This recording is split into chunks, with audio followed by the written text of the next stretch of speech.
las condiciones eran ideales. Divinas. El tiempo, el agua y bueno, han habido muy buenas sensaciones en la barca, hemos mantenido un buen ritmo, es nuestra tercera liga y estamos la verdad que muy contentes. Molt contentes. El nostre objectiu és poder fer pòdium i poder aconseguir-ho. Hem notat la manca d'entrenament, no? Perquè al final la regata Suro són 4.000 metres i la manca d'estar acostumats a fer distància i enganxar-nos un moment de la temporada una mica inesperada per lo que estem acostumats ens ha portat a molt esgotament.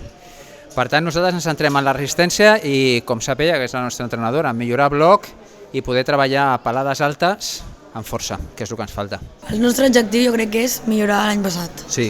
Anar sempre cap endavant. Al final ens hem de millorar nosaltres mateixos, no ens podem plantejar altres objectius ambiciosos perquè no estem al nivell.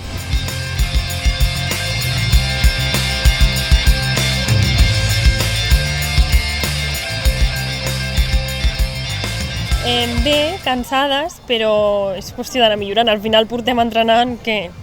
un mes i mig, sí, més o menys. Les sensacions de la regata han sigut bones, però al final, el que deia l'Alicia, fa poc que estem a l'equip, que estem entrenant, llavors hem intentat seguir la pelada fins al final, ho hem aconseguit, però hem d'anar millorant. La idea és presentar-nos a totes les regates que es pugui. Tenim projecte, al final som, el que t'he dit, 5 noves i anar entrenant i millorant tot el que puguem. La regata d'avui era potser una mica de prova, tot i que hem estat entrenant bastant i també superant una mica les expectatives que teníem de l'any passat i al final hem quedat en tercera posició i estem supercontents amb el resultat. La nostra idea aquest any és mantenir, si podem ara, aquesta tercera posició, però la idea és superar el que vam fer l'any passat i mirar de millorar nosaltres mateixos mica en mica i fins on arribem.